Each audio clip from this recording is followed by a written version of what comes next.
यो दुनियाँमा बन्दुक नउठाइकन, जनताले विद्रोह नगरिकन, जनताले सङ्घर्ष नगरिकन कहाँ अधिकार प्राप्त भएको छ? यो दुनियाँमा चाहिँ रेडिकल चेन्ज कहाँ भएको छ? जनताको जीवनमा आमूल परिवर्तन कहाँ भएको छ? यो दुनियाँमा विश्वमा कहिले पनि भएको छैन। अधिकार सम्पन्न नहुँदासम्म, जनताले अधिकार नपाउँदासम्म हाम्रो आन्दोलन, हाम्रो सङ्घर्ष निरन्तर जारी रहन्छ र त्यो त आवश्यकताले बोध गर्ने कुरा हो। बन्दुक उठ्ने भन्ने कुरो त हतियार नउठाइकन जनताको अधिकार स्थापित होस्, जनताको परिवर्तनको चाहना पुरा होस्, हामी यो चाहन्छौँ। शिक्षा र स्वास्थ्य भनेको दलालीकरण, माफियाकरण र अन्ततः चाहिँ तिनै माफियाको कब्जामा पुगिरहेको छ। शिक्षामा के व्यापार गर्ने हो? शिक्षालाई निजीकरण, व्यापारीकरण, दलालीकरण र माफियाकरणतिर उन्मुख गर्ने हो।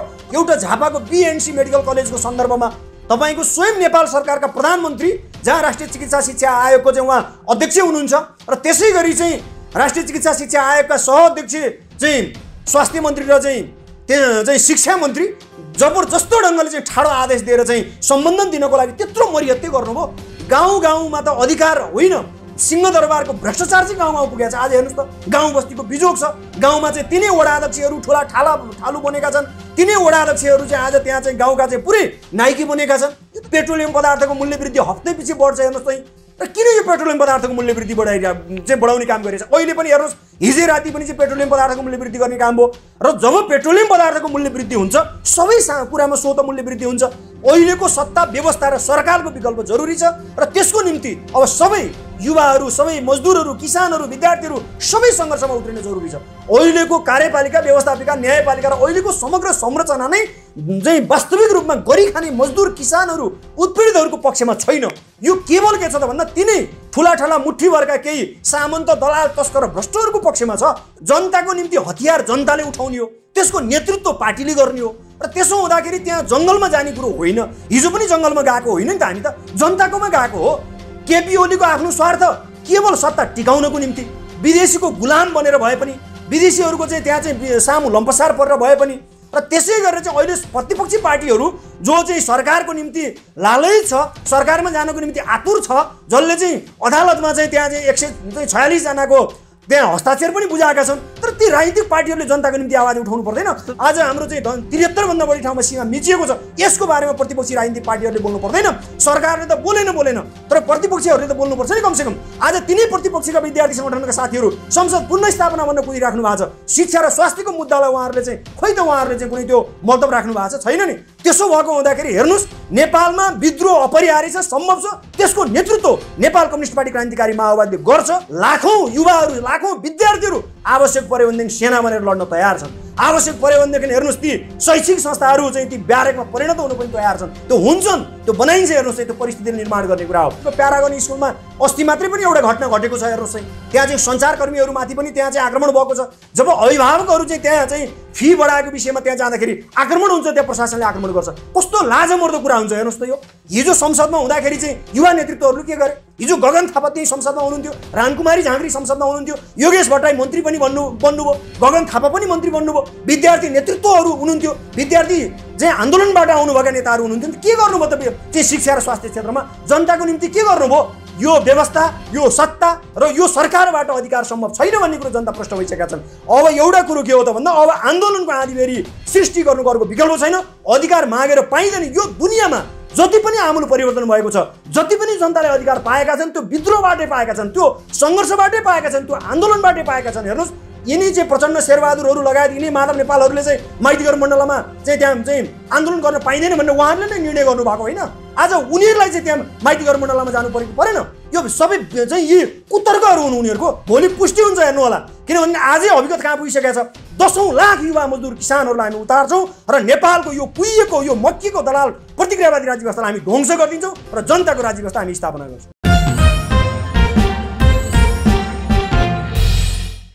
नमस्कार, नेपाल आजको संवादमा स्वागत छ। म सुनिल धामी। आज हामीसँग छलफलको लागि जोडिनु भएको छ नेपाल कम्युनिस्ट पार्टी क्रान्तिकारी माओवादी, जसको नेतृत्व मोहन वैद्य किरणले गरिराख्नु भएको छ, जसको विद्यार्थी सङ्गठनका अध्यक्ष हरिकृष्ण गजुरेल, उहाँ अखिल क्रान्तिकारीको केन्द्रीय अध्यक्ष हुनुहुन्छ। उहाँसँग जोडिएका छौँ। म सरलाई कार्यक्रममा स्वागत गर्न चाहन्छु। स्वागत छ। धन्यवाद। हरिकृष्ण सर, आराम हुनुहुन्छ? अरू सबै ठिकठाक छ। तपाईँको अखिल क्रान्तिकारी विद्यार्थी सङ्गठन सुस्ताएको हो पछिल्लो समय? होइन, यो कोभिडको कारणले गर्दाखेरि जति गतिविधिहरू हुनु पर्थ्यो र जति चाहिँ अब हामीले कार्यक्रमहरू सञ्चालन गर्नु पर्थ्यो, तर त्यो त अहिलेको अवस्थाले पनि त्यस्तो बनाएको छ। तर पनि हामीले साङ्केतिक रूपमा खास गरी जनताको जीवनसँग जोडिने मुख्य कुराहरू शिक्षा र अहिलेको पछिल्लो स्थितिमा चाहिँ अझ स्वास्थ्यको विषयमा हामीले चाहिँ साङ्केतिक रूपमा कार्यक्रमहरू गरिराखेका छौँ र विरोध प्रदर्शनका कार्यक्रमहरू गरिराखेका छौँ र जनता रोग र भोगबाट ग्रसित भइराखेको स्थितिमा सरकार जवाबदेही हुनुपर्छ, राज्यले जिम्मा लिनुपर्छ भनेर हामीले आवाज उठाइराखेका छौँ र त्यसै गरेर चाहिँ हामीले खबरदारी गरिराखेका छौँ र हामी सडकमा पनि चाहिँ साङ्केतिक रूपमा आन्दोलनका कार्यक्रमहरू हामीले गरिराखेका छौँ। तपाईँहरू आन्दोलन त सबै पार्टीले गरिरहेछन्, सबै विद्यार्थी सङ्गठनले गरिरहेछन् होइन? आन्दोलन गरे जस्तो मात्रै भयो, यसले तात्विक रूपमा जनताको जीवनमा त खासै प्रभाव परेको देखिँदैन, फरक परेको देखिँदैन नि। आन्दोलन केका लागि? अब यहाँ कस्तो भइदिन्छ भने नेपालको एउटा यो अचम्मको रोग जस्तो पनि भएको छ। आन्दोलनहरू उठान हुन्छ, आन्दोलनहरू हुन्छ, तर त्यो आन्दोलनले जुन एउटा निष्कर्ष निकाल्नु पर्ने हो त्यो निष्कर्ष चाहिँ निस्किएको अवस्था हामीले पाउँदैनौँ र त्यो धेरै पटक आन्दोलनहरू भयो, सङ्घर्षहरू भयो र नेपालमा 10 वर्षको महान जनयुद्ध पनि भयो। तर नेपाली जनताको जीवनमा आमूल परिवर्तनको अपेक्षासहित आन्दोलनहरूको उठान हुन्छ, सङ्घर्ष अगाडि बढ्छ, तर त्यहाँ अन्तिममा के हुन्छ त भने अन्तिममा सम्झौतामा गएर टुङ्गिन्छ र जनता अधिकारविहीन हुन्छन् र केवल सीमित मुठ्ठीभरका मान्छेहरू शासक बन्न पुग्छन् र जनतालाई फेरि ढाँट्ने चाहिँ खेल चाहिँ हुन्छ र जनतालाई फेरि गुमराहमा पार्ने काम हुन्छ र यो खास गरी शासक वर्गमा रहेका र शासक वर्गमा पुगिसके पछाडि यो खालको चाहिँ नेपालमा स्थिति चाहिँ हामीले भोग्दै आइराखेका छौँ। र त्यसो हुँदाखेरि हाम्रो मुख्य जोड भनेको आन्दोलनलाई, सङ्घर्षलाई एउटा सार्थक निष्कर्षमा पुर्याउनु पर्छ र एउटा सार्थक निष्कर्षमा चाहिँ जबसम्म हामीले पुर्याउँदैनौँ तबसम्म त्यो आन्दोलन चाहिँ अब हामीले रोक्नु हुँदैन, त्यो आन्दोलनलाई चाहिँ निरन्तर लानुपर्छ भनेर हामी निरन्तर अगाडि बढिराखेका छौँ र हामी यो आन्दोलनलाई, यो सङ्घर्षलाई सार्थक निष्कर्षमा पुर्याउँछौँ किनकि जनताको जीवनमा परिवर्तनको अनुभूति हुनु पर्यो, जनताले परिवर्तनको अनुभूति गर्न पाउनु पर्यो। दूर दराजका गाउँ बस्तीमा पनि त्यो परिवर्तन भएको ती मान्छेहरूले चाहिँ उनीहरूले पनि बोध गर्ने वातावरण सिर्जना हुनु पर्यो भन्ने हाम्रो मान्यता हो। तपाईँहरू क्रान्तिकारी भन्नुहुन्छ आफूलाई होइन, परिवर्तनको लागि हामी खटिरहेछौँ भन्नुहुन्छ, बन्दुक उठाउने एजेन्डा तपाईँहरूको छ, पार्टीको नाम क्रान्तिकारी हुँदै गर्दाखेरि त्यसले क्रान्तिकारी त नगर्दो रहेछ नि त, क्रान्ति त नल्याउँदो रहेछ नि त। तपाईँहरूको अहिले गतिविधिले त्यो पुष्टि गरेको लाग्दैन तपाईँले? होइन, यस्तो हुन्छ, अब पार्टीको नाम क्रान्तिकारी त यो पार्टीको नाम भयो, एउटा पार्टी नै क्रान्तिकारी पार्टी भयो हाम्रो। र बन्दुकको कुरो कहाँनिर हुन्छ भने जबसम्म र जहाँसम्म अन्याय, अत्याचार, विभेद, विकृति, विसङ्गति, शोषण, दमन हुन्छ र जबसम्म त्यो दमन रहिरहन्छ र त्यहाँ र त्यति बेलासम्म बन्दुक उठ्छ। बन्दुक चाहिँ यो रहरले उठाउने कुरो होइन, यो आवश्यकताले बोध गर्ने कुरा हो। जनताले अधिकारको निम्ति बन्दुकको आडमा टिकेको राज्य सत्तालाई ध्वंस गर्नको निम्ति त त्यहाँ त बन्दुकै चाहिन्छ। त्यसो हुँदाखेरि यो कुनै रहरले, कुनै आवेगले बन्दुक उठाउने कुरो यो होइन। यो भनेको चाहिँ जनताको जब अधिकार स्थापित हुँदैन, जब जनता चाहिँ अन्यायमा पर्छन्, जब शोषणमा पर्छन्, राज्यले उत्पीडन गर्छ, जब उत्पीडनबाट मुक्ति पाउनको निम्ति, अधिकार प्राप्त गर्नको निम्ति सबै प्रकारका शोषण, दमन, अन्याय, अत्याचार, विभेद, विकृति, विसङ्गति अन्त्यको निम्ति र जनताले आफ्नो अधिकार त मागेर त पाउँदैन, जनताले आफ्नो अधिकार त खोसेर लिनु पर्यो, कब्जा गरेर लिनु पर्यो। त्यसो हुँदाखेरि चाहिँ यो आवश्यकताले उठ्ने कुरा हो र त्यहाँ चाहिँ अब हामी भन्छौँ बन्दुक उठाउनु त हुन्न, तर हामी सबैभन्दा शान्तिप्रेमी हो नि त। तर शान्तिप्रेमी यो कारणले हो कि जनतालाई अधिकार सम्पन्न गराउनु पर्छ ताकि नेपाली जनता पूर्व मेचीदेखि पश्चिम महाकालीसम्म, हिमालदेखि मधेससम्मका सबै जात, जाति, भाषा, क्षेत्र, लिङ्ग, समुदायको अधिकार स्थापित हुनुपर्छ र सबैले आफ्नो अधिकार प्राप्त भएको अनुभूति गर्न पाउनुपर्छ। राज्य जनताप्रति जवाबदेही हुनुपर्छ भन्ने हाम्रो मुख्य मान्यता त्यहाँनिर हो। त्यसो हुँदाखेरि हामी के चाहन्छौँ भनेदेखि अधिकार सम्पन्न नहुँदासम्म, जनताले अधिकार नपाउँदासम्म हाम्रो आन्दोलन, हाम्रो सङ्घर्ष निरन्तर जारी रहन्छ र त्यो त आवश्यकताले बोध गर्ने कुरा हो बन्दुक उठ्ने भन्ने कुरो त। जस्तो तपाईँहरूले बन्दुक उठाउँछौँ भनेको पनि वर्षौँ बित्यो, तपाईँहरू सँगैका साथीहरू कोही सत्तामा पुगे, सत्ताबाट बाहिरिए पनि 5 वर्षको कार्यकाल तपाईँहरू चुनाव भन्दा अगाडिदेखि नै तपाईँहरू बन्दुक उठाउँछौँ भनेर अभियानमा हुनुहुन्छ। यो बन्दुक चाहिँ उठ्छ कहिले? तपाईँले भन्ने मात्र यो धम्किया दिए जस्तो भएन? बन्दुक त हिजो उठ्यो नि त। धेरै पटक नेपालमा सङ्घर्षहरू भयो, आन्दोलनहरू भयो, युद्ध भयो र 2052 साल फागुन 1 गते चाहिँ 10 वर्षको महान जनयुद्धको चाहिँ थालनी भयो, 10 वर्षको जनयुद्ध पनि भयो। र त्यसले गर्दाखेरि अहिले पनि जब जनताले अधिकार पाउँदैनन् तबसम्म बन्दुक त स्वतः उठ्छ। यहाँ त बन्दुक भने त रहरले उठ्ने होइन नि त। मैले अघि नै पनि भने यो त परिस्थितिले निर्माण गर्ने कुरा हो र यो कुनै नापे जस्तो, तौले जस्तो, अड्कले जस्तो कुरा त होइन। यो त जब परिस्थिति चाहिँ विकराल बन्छ, जब अरू सबै बाटाहरू बन्द हुन्छन्, जनता पुरै चाहिँ अधिकार विहीन हुन्छन्, जब चाहिँ जनता चाहिँ उकुस मुकुस हुन्छन्, त्यसपछि जनताले विद्रोह गर्छ, जनताले बन्दुक उठाउँछ। किनभने यो त हामी त आमूल परिवर्तन चाहन्छौँ। बन्दुक उठ्ने त एउटा माध्यम न हो, जनताको अधिकार स्थापित गर्नको निम्ति, जनताको जीवनमा आमूल परिवर्तनको निम्ति। त्यहाँ चाहिँ विद्रोह या बन्दुक उठ्ने या चाहिँ त्यो चाहिँ जनताको सङ्घर्ष उठ्ने त्यो त परिस्थितिको उपज हुने कुरा हो।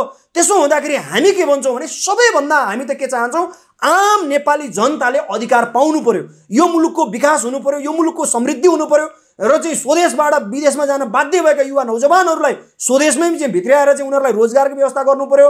र आज आम जनताले चाहिँ घाँस बाँस कपास शिक्षा स्वास्थ्य र रोजगारबाट जो वञ्चित हुनु परिरहेको स्थिति छ, यसमा राज्यले जिम्मा लिनु पर्यो, राज्य जवाबदेह हुनु पर्यो। ठिक छ, मोहन वैद्यले कहिले उठाउँछ बन्दुक? अब यो त आवश्यकताको उपज हुने कुरा हो। यो चाहिँ आवश्यकता अहिले खड्किरहेको मस हुन्न तपाईँले?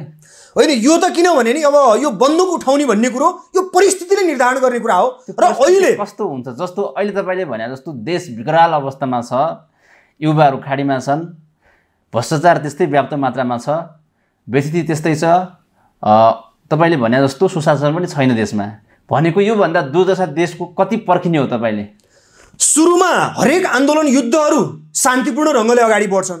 जब शान्तिपूर्ण ढङ्गले आन्दोलनहरू सङ्घर्षहरू अगाडि बढ्दै जाँदाखेरि जहाँ दमन हुन्छ, जहाँ चाहिँ त्यहाँ चाहिँ जुन ढङ्गको त्यहाँ एउटा किसिमको राज्यले चाहिँ त्यहाँ दमन गर्छ, तब स्वतः त्यहाँ उठ्ने कुरा हो। त्यसो भएको हुँदाखेरि यो चाहिँ कुनै व्यक्तिले चाहेर हामीले उठाइहाल्ने, कसैको रहरमा उठ्ने कुरो त होइन नि, यो त परिस्थितिको उपज हो। र त्यसो भएको कारणले गर्दाखेरि जब एउटा सत्य कुरो के हो भने जनताले आफ्नो अधिकारको निम्ति, उत्पीडनको विरुद्धको निम्ति, शोषण दमनको विरुद्धको निम्ति, अधिकार प्राप्तिको निम्ति जनताले बन्दुक उठाउने कुरा हुन्छ, त्यो आवश्यकताको उपज हो। त्यसो हुँदाखेरि चाहिँ बन्दुकको आडमा टिकेको राज्य सत्तालाई आवश्यक पर्यो भने जनताले बन्दुक उठाउँछन् र बन्दुकबाट परास्त गर्छन्। त्यो स्वाभाविक कुरा हो, यो दुनियाँको नियम पनि हो। त्यसो हुँदाखेरि यो त के हुन्छ भने अब दिन प्रतिदिन अझ यो प्रश्न हुँदै गइरहेको छ। अहिले त के हो भने हामीले के भनिराखेका छौँ भने सकेसम्म हतियार नउठाइकन जनताको अधिकार स्थापित होस्, जनताको परिवर्तनको चाहना पुरा होस्। हामी यो चाहन्छौँ। घाँस बाँस कपास शिक्षा स्वास्थ्य र रोजगारको ग्यारेन्टी राज्यले दिने परिस्थिति बनोस्, हामी यसको खबरदारी गर्न चाहन्छौँ। हामी त्यो गरिरहेका छौँ। देशमा त अहिले लोकतन्त्र छ, अहिले सङ्घीय सरकार बनेछ, तीन तहको सरकार बनेको छ, जनताले त सोया सुविधाहरू त पाइरहेछन्। घाँस बाँस कपासको त्यस्तो समस्या पनि छैन, देश एक किसिमले प्रगति गरिरहेछ होइन। विकासका पूर्वाधारहरू गाउँ गाउँमा सडक पुगिरहेछन्, शिक्षा स्वास्थ्यमा त्यस्तै किसिमको फड्को मारिरहेछ। यो बेला तपाईँले भने जस्तो जनता हरेक कुराबाट वञ्चित भएको अवस्था त होइन नि त। जस्तो तपाईँले वकालत गरेर जस्तो यो बन्दुकै उठाउनु पर्ने परिस्थिति छैन, किनभने सरकार स्थायित्व हुँदैछ, प्रगति हुँदैछ। यसको बाधक हामी किन बन्ने?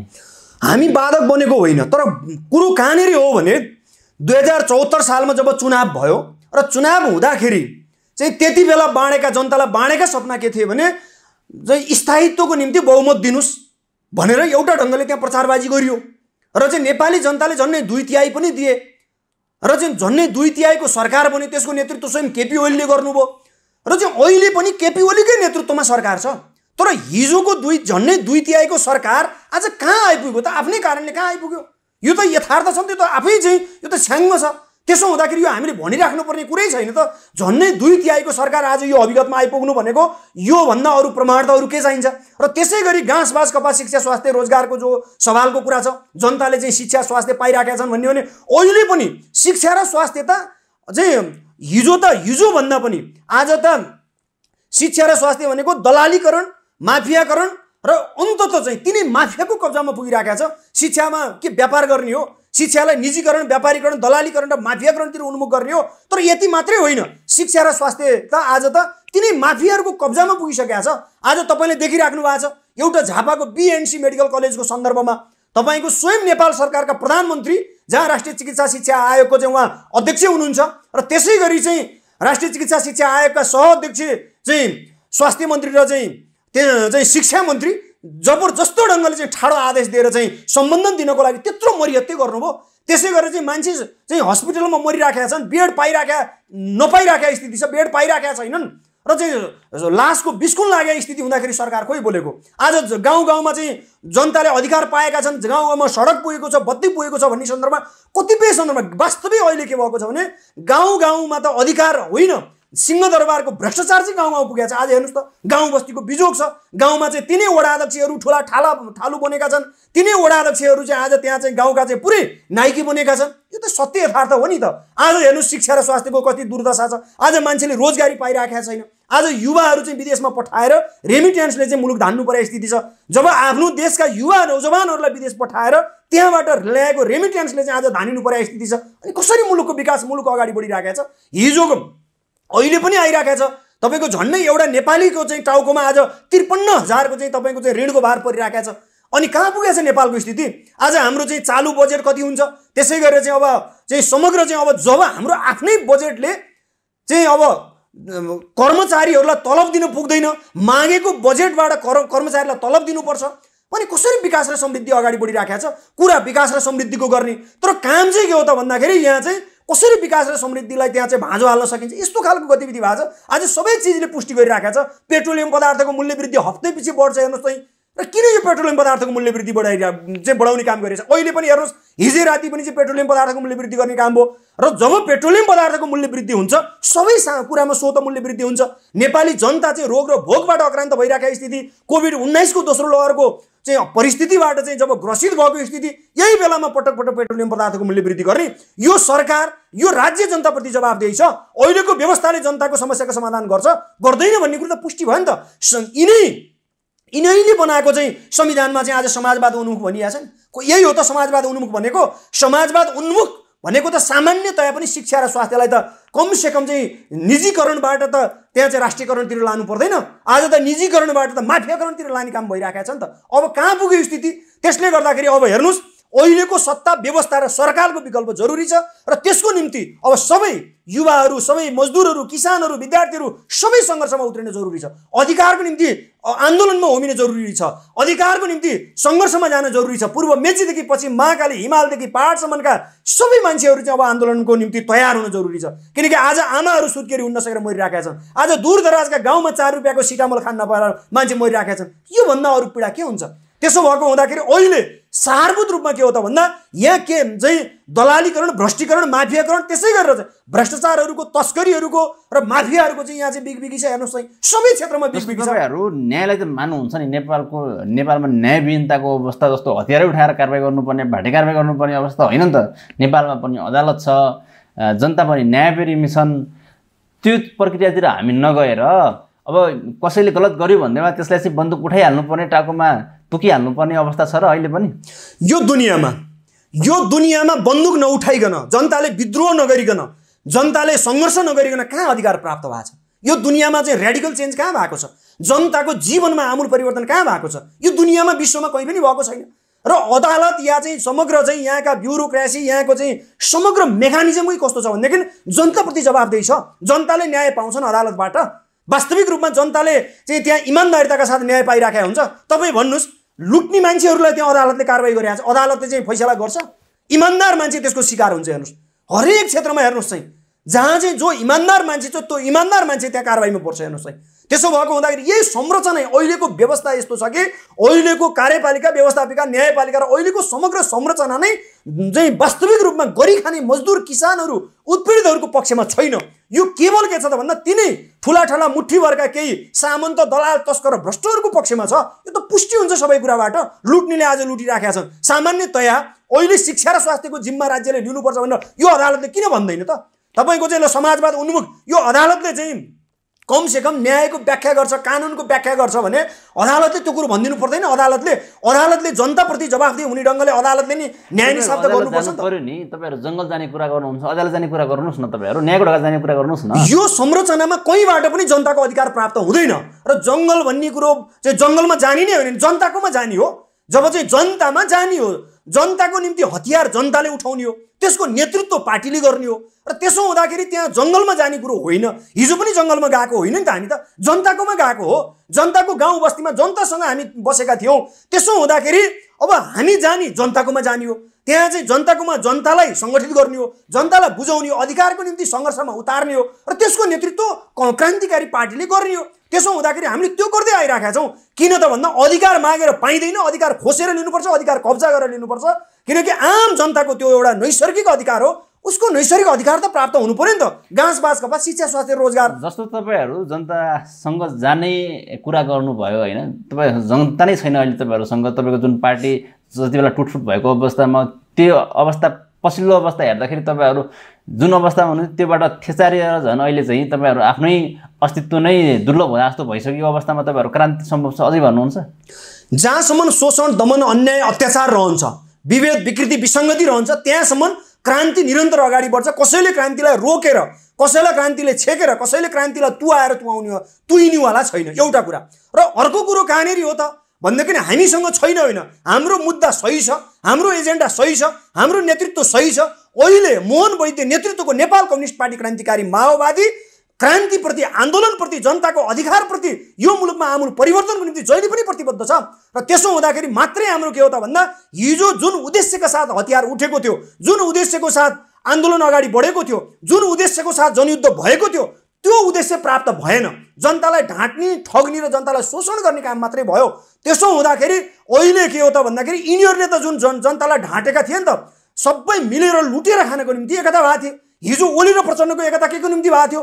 भएको स्रोत र साधन कब्जा गर्ने, मिलेर खाने, लुटेर खानको निम्ति भएको न थियो। यो त यथार्थ कुरा हो नि त। त्यसो हुँदाखेरि अहिले समग्रमा हामीले चाहिँ हेर्दाखेरि के हो त भन्दाखेरि हामीसँग जनता नभएको होइन। हेर्नु होला, हामी 10औं लाख युवाहरूलाई चाहिँ अब आन्दोलनको आँधीबेहरीमा आवश्यक पर्यो भने हामी उतार्छौँ। हेर्नुहोस् है, र 10औं लाख स्वदेश र विदेशिएका ती युवा नौजवानहरूलाई आवश्यक पर्यो भने हामी आन्दोलनको आँधीबेहरीमा हामी समाहित गर्छौँ। र अहिले हेर्नुहोस्, अहिलेको व्यवस्था, यी संसदीय राजनीतिक पार्टीहरू चाहे सरकारी पार्टी हुन्, अहिले आफ्नो स्वार्थको निम्ति भन्दा के को निम्ति बोले? केपी ओलीको आफ्नो स्वार्थ केवल सत्ता टिकाउनको निम्ति, विदेशीको गुलाम बनेर भए पनि, विदेशीहरूको चाहिँ त्यहाँ चाहिँ सामु लम्पसार परेर भए पनि, र त्यसै गरेर चाहिँ अहिले प्रतिपक्षी पार्टीहरू जो चाहिँ सरकारको निम्ति लालच छ, सरकारमा जानको निम्ति आतुर छ, जसले चाहिँ अदालतमा चाहिँ त्यहाँ चाहिँ 146 जनाको त्यहाँ हस्ताक्षर पनि बुझाएका छन्। तर ती राजनीतिक पार्टीहरूले जनताको निम्ति आवाज उठाउनु पर्दैन, राष्ट्रियताको निम्ति आवाज उठाउनु पर्दैन, जनतन्त्रको निम्ति आवाज उठाउनु पर्दैन, जनजीविकाको निम्ति आवाज उठाउनु पर्दैन। तर म यो कुरो, तर अहिले हेर्नुहोस्, यी हाम्रै चाहिँ दार्चुला जिल्लाको ब्यास गाउँपालिकामा त्यहाँ चाहिँ आज हाम्रो बाटै अवरुद्ध गर्ने काम भइरहेको छ भारतले। आज हाम्रो 10 गजा क्षेत्रमा चाहिँ त्यहाँ चाहिँ बाँध बाँध्ने काम हुन्छ, त्यहाँबाट चाहिँ त्यहाँ पिच गरेर बाटो बनाउने काम गरिराखेको हुन्छ। आज हाम्रो चाहिँ 73 भन्दा बढी ठाउँमा सीमा मिचिएको छ। यसको बारेमा प्रतिपक्षी राजनीतिक पार्टीहरूले बोल्नु पर्दैन? सरकारले त बोलेन, तर प्रतिपक्षीहरूले त बोल्नुपर्छ नि कमसेकम। आज तिनै प्रतिपक्षीका विद्यार्थी सङ्गठनका साथीहरू संसद पुनर्स्थापना भन्न कुदिराख्नु भएको छ। शिक्षा र स्वास्थ्यको मुद्दालाई उहाँहरूले चाहिँ खोइ त उहाँहरूले चाहिँ कुनै त्यो मतलब राख्नु भएको छ छैन नि। त्यसो भएको हुँदाखेरि हेर्नुहोस्, नेपालमा विद्रोह अपरिहार्य छ, सम्भव छ। त्यसको नेतृत्व नेपाल कम्युनिस्ट पार्टी क्रान्तिकारी माओवादीले गर्छ र हामी त्यसको नेतृत्व गर्छौँ। अब हेर्नुहोस्, 10औं लाख युवाहरू आन्दोलनमा सडकमा आउनेवाला छन्। हेर्नुहोस्, अब मान्छे उकुस मुकुस भएका छन्। अहिले त मान्छे थुनिएर बसेका छन्। अहिले राज्यले चाहिँ जब निषेधाज्ञा जारी गर्छ, राज्यले ती मान्छेहरूको निम्ति चाहिँ कसरी व्यवस्थापन गर्ने भन्ने सन्दर्भमा प्याकेज घोषणा गर्नु पर्दैन? कमसेकम खानको निम्ति न्यूनतम आधारभूत आवश्यकता परिपूर्ति गर्ने काम राज्यको दायित्व होइन? सरकारले त्यो गर्नु पर्दैन? त्यो गरिराखेको छ सरकारले, त्यो त छैन।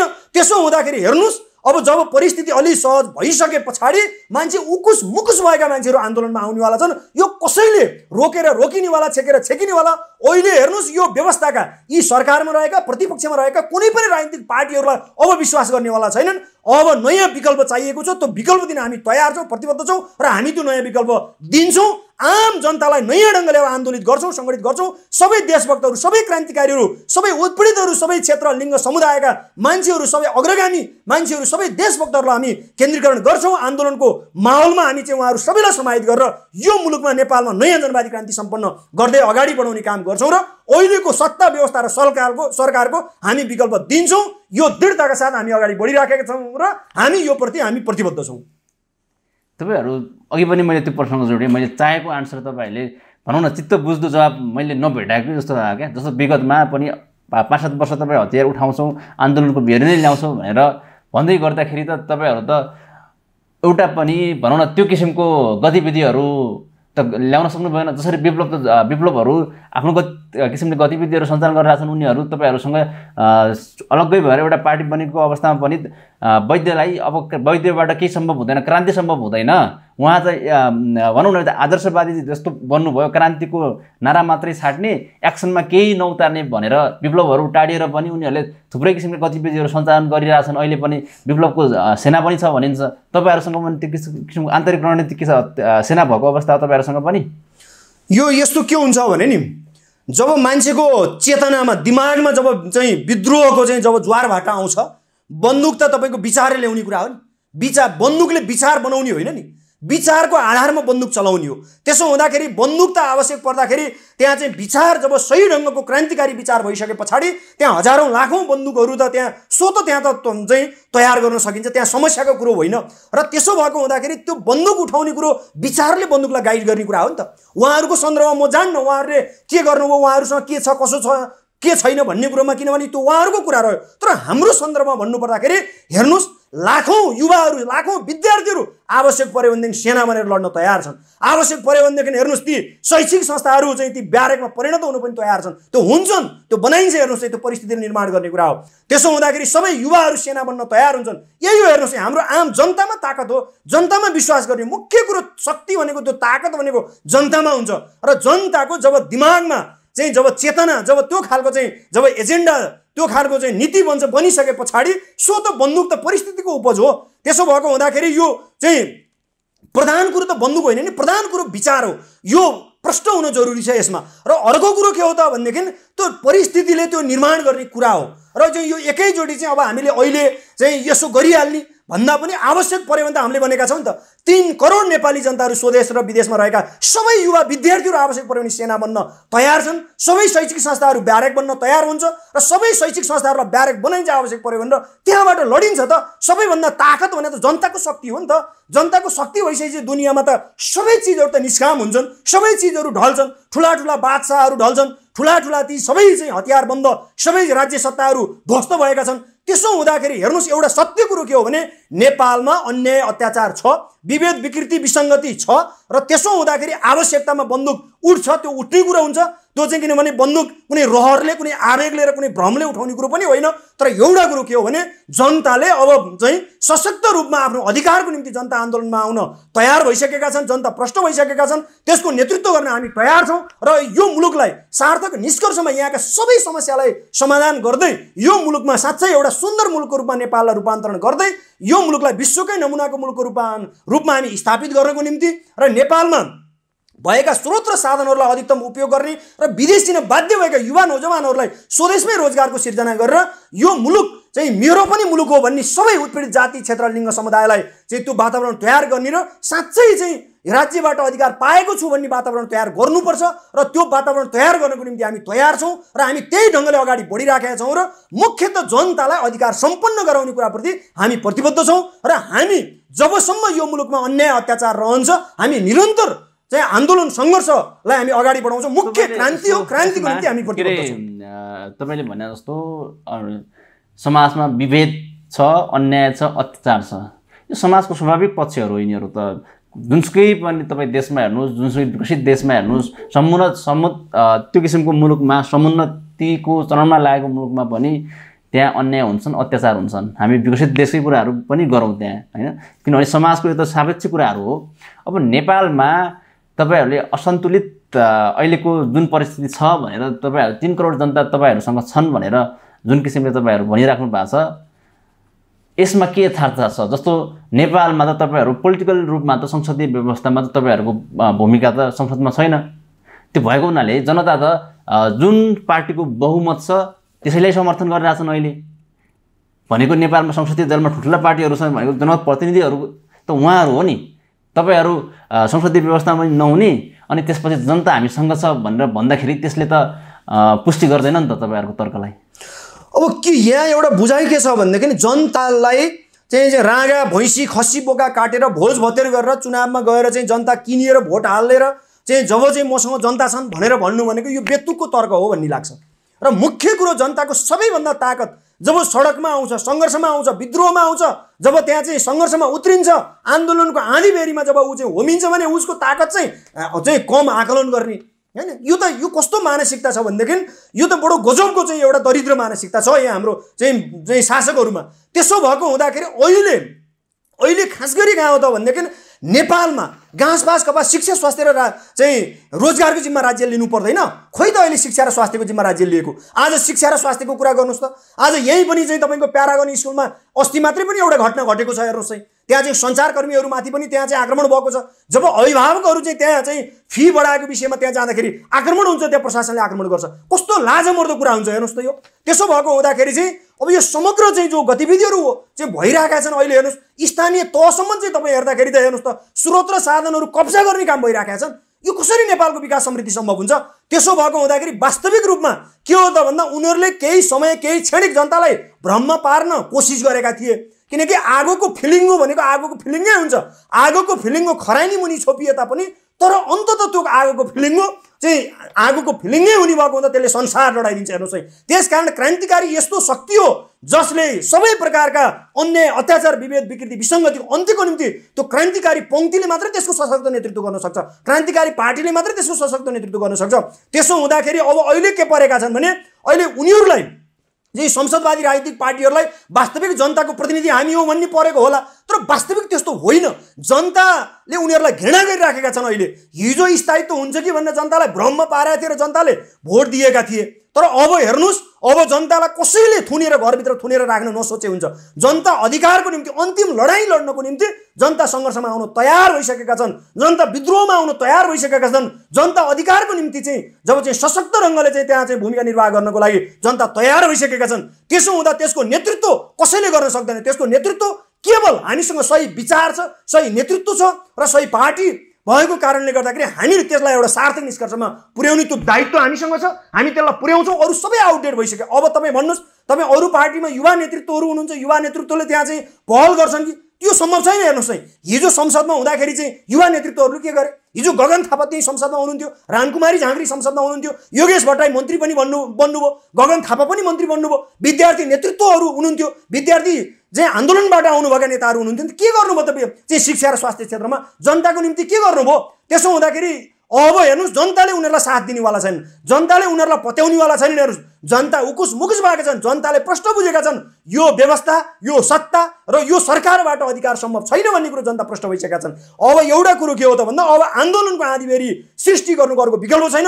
अधिकार मागेर पाइँदैन। यो दुनियाँमा जति पनि आमूल परिवर्तन भएको छ, जति पनि जनताले अधिकार पाएका छन्, त्यो विद्रोहबाटै पाएका छन्, त्यो सङ्घर्षबाटै पाएका छन्, त्यो आन्दोलनबाटै पाएका छन्। हेर्नुहोस्, यो भोट हालेरको यो दुनियाँमा कोही पनि परिवर्तन भएको छैन। यो इतिहासमा कहीँ पनि छैन। हेर्नुहोस्, त्यो सामान्य सुधार होला, तर परिवर्तन आमूल परिवर्तनको निम्ति त्यहाँ चाहिँ विद्रोही जरुरी हुन्छ, आन्दोलनै जरुरी हुन्छ र यो अपरिहार्य हुन्छ। नेपालमा आन्दोलन अपरिहार्य भइसकेको छ र आन्दोलनमा जनता अब आन्दोलनको निम्ति तयार भइसकेका छन् र त्यसको नेतृत्व हामीले गर्छौँ। हेर्नुहोस्, अब यी सबै दलालहरू, माफियाहरू, तस्करहरूलाई सबलाई अब ठेगा लगाइन्छ। आवश्यक पर्यो भने कारबाही गर्न हामी तयार हुन्छौँ, कारबाही गर्छौँ। हेर्नुहोस् है, शैक्षिक माफियाहरू, स्वास्थ्य माफियाहरू, समग्र रूपमा यी जनतालाई डस्नेहरूलाई हामी कारबाही गर्न तयार हुन्छौँ। किनभने अधिकार त मागेर पाइँदैन। त्यसको निम्ति जनतालाई हामी आन्दोलनमा उतार्छौँ, जनतालाई सङ्घर्षमा उतार्छौँ। जनताले आन्दोलनको चाहिँ समग्र रूपमा त्यो आन्दोलनमा सहभागी भएर आफ्नो भूमिका निर्वाह गर्छन्। हामी त्यसको नेतृत्व गर्न तयार छौँ र हामी गर्छौँ। र जनताले अब के खोजेका छन् भने विकल्प खोजेका छन्।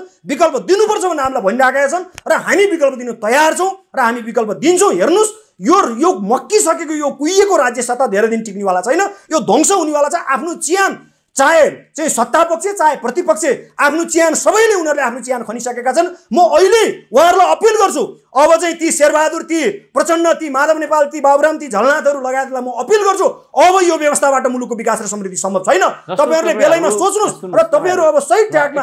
रोक्छु बिचमा, तपाईँहरूको कम्युनिस्टको धार, जुन कम्युनिस्ट पङ्क्ति छ नेपालमा, उनीहरू लोकतन्त्र अङ्गीकार गरेर, गणतन्त्र अङ्गीकार गरेर शान्तिपूर्ण अवस्थामा आइसकेको बेला तपाईँहरू क्रान्तिको नाममा उग्रवादी भएको तपाईँहरूलाई आक्षेप छ। तपाईँ उग्र स्वभावको हुनुभयो, वैद्यले अझै पनि हतियार नै उठाउँछु भन्नुभयो, भनिन्छ। तपाईँहरू उग्रवादी नै हो। तपाईँको के हुन्छ त भन्दाखेरि अब यहाँ त लुटेर खानेहरू चाहिँ उग्रवादी नहुने होइन, जनतालाई ठग्नेहरू चाहिँ उग्रवादी नहुने। एउटा माफियाले चाहिँ खुल्लियाम माफियाकरण गर्न चाहिँ उग्रवादी नहुने। जब जनताको अधिकारको निम्ति सङ्घर्ष गर्छ, जनताको अधिकारको निम्ति त्यसको नेतृत्व गर्छ, जनताको अधिकार स्थापित हुनुपर्छ भनेर जो निरन्तर लड्छ ऊ कसरी उग्रवादी हुन्छ?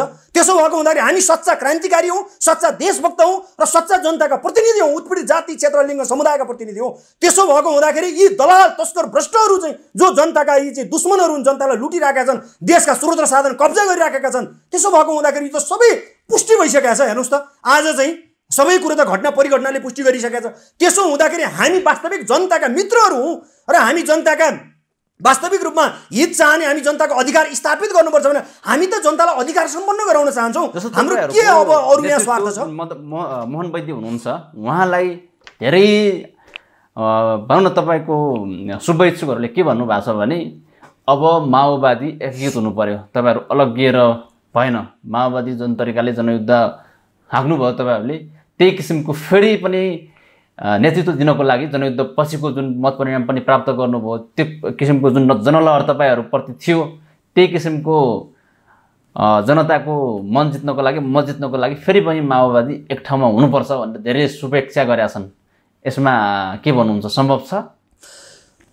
अब एउटा कुरो त कहाँनिर हो भनेदेखि वास्तविक माओवाद जो चाहिँ हामी माओवाद भन्छौँ होइन, माओवादी मूल्य मान्यतालाई आत्मसात गर्नु पर्यो नि। तर माओवादीको नाममा, कम्युनिस्टको नाममा कलङ्क हुने, माओवादीको नाममा माओवादी नामै बदनाम गर्ने, यसरी कहाँ हुन्छ? हामीले त के भनेका छौँ भने सबै क्रान्तिकारी कम्युनिस्टहरूलाई हामी एकताबद्ध गर्ने भनिरहेका छौँ। त त्यसो भने खास माओवादी वैद्य मात्रै हो, बाँकी माओवादी होइनन्? त्यो त पुष्टि भएको छ नि त। अहिले मोहन वैद्यले नेतृत्व गरेको नेपाल कम्युनिस्ट पार्टी क्रान्तिकारी माओवादी बाहेक अरू वास्तविक माओवादी हुन् कि होइनन् भन्ने कुरो त सबै कुरो पुष्टि भइसकेको छैन। यही स्रोत र साधन कब्जा गरेर लुटेर खानको निम्ति जानेहरू त कसरी माओवादी हुनसक्छ? आफ्नो निजी स्वार्थको निम्ति चाहिँ मरि हत्या गर्नेहरू कसरी माओवादी हुनसक्छ? राष्ट्रिय स्वाधीनता चाहिँ आज चाहिँ खतरामा परिरहेको छ, हाम्रो सीमा मिचिरहेको छ, त्यसको विषयमा एक शब्द नबोल्नेहरू जो देशभक्त छैन ऊ कसरी माओवादी हुनसक्छ? अहिले त यो सबै कुरो पुष्टि भइसकेको छ नि त। जो चाहिँ सत्ताको निम्ति चाहिँ लुछा चुडी गर्छ, छिना झम्टी गर्छ, त्यो कसरी माओवादी हुनसक्छ? वास्तविक माओवादी त जनताको अधिकारको निम्ति सङ्घर्ष गर्नु पर्यो नि। यो मुलुकलाई साँच्चै अधिकारविहीन चाहिँ हुनबाट त त्यहाँ त बचाउनु पर्यो नि त। अधिकारविहीनहरूको अधिकारको निम्ति सङ्घर्ष गर्ने, त्यसको नेतृत्व गर्नु पर्दैन वास्तविक माओवादीहरूले। आज चाहिँ माओवादीको नाम गर्ने, माओवादी भन्ने, आज चाहिँ आफ्ना स्वार्थहरू पुरा गर्ने, यसरी त कहाँ हुन्छ त? र त्यसो हुँदाखेरि चाहिँ आज न्यूनतम हामीले नयाँ जनवादी क्रान्ति भनेर भनिरहेका छौँ। नयाँ जनवादी क्रान्ति भनेको राष्ट्रियता, जनजीविका र जनतन्त्रको सुनिश्चित गर्ने हो।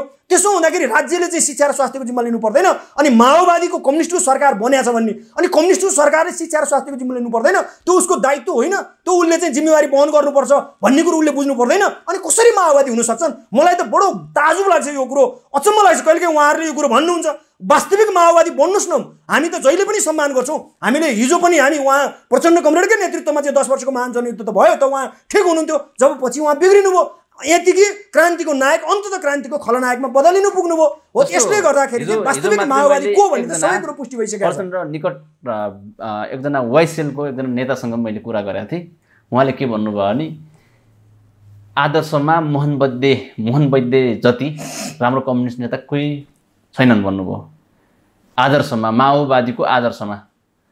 तर त्यो आदर्शले पुग्दैन। अहिले क्रान्तिकारी गर्नुपर्छ। मोहन वैद्यको यात्रा भनेको आदर्शवादी मात्रै हो। उहाँले कुनै पनि परिवर्तनको लागि केही पनि गर्नुभएको छैन र गर्न सक्नुहुन्न भनेर भन्नुभयो। उहाँले आदर्शवादी नै हो तपाईँहरू? माओवादी उहाँले कसरी बुझ्नुभयो त्यो त उहाँको चाहिँ कसरी कुन ढङ्गबाट बुझ्नुभयो त्यो उहाँको कुरा रह्यो। तर एउटा कुरो के हो भने माओवादी हुनु भनेको उहाँहरूको बुझाइमा क्रान्तिकारी माओवादी, क्रान्तिकारी हुनु या माओवादी हुनु उहाँहरूले कसरी लिनुहुन्छ त्यो उहाँहरूको कुरा हो। र एउटा सत्य कुरो के हो भने माओवादी हुनु भनेको लुटेर खानु हो, स्रोत साधन कब्जा गर्नु हो, जनताको नाममा जनतालाई ठग्नु हो, जनताको चाहिँ त्यहाँ अधिकारलाई हनन गर्नु हो, सिंहदरबारको अधिकार गाउँ गाउँ भनेर सिंहदरबारको भ्रष्टाचार गाउँ गाउँ पुर्याउने हो। यही हो त माओवादीको काम। त्यसो हुँदाखेरि चाहिँ सही विचार हुनु पर्यो नि, सही नेतृत्व हुनु पर्यो नि त। अहिलेसम्म पनि तपाईँको नेपालको कम्युनिस्ट आन्दोलनमा हेर्नुहोस्, मोहन वैद्यले नेतृत्व गरेको क्रान्तिकारी माओवादी पार्टी र चाहिँ उसको सही नीति, सही विचार, सही नेतृत्व बाहेक अन्त कहाँ छ? यो त प्रश्न छ नि त। त्यसो भएको हुँदाखेरि यो के हो त भन्दाखेरि जब स्रोत र साधन लुटेर खाइलाई नै माओवादी भन्ने आफूलाई ठान्छन् भने त त्यो त के भन्ने हामीले?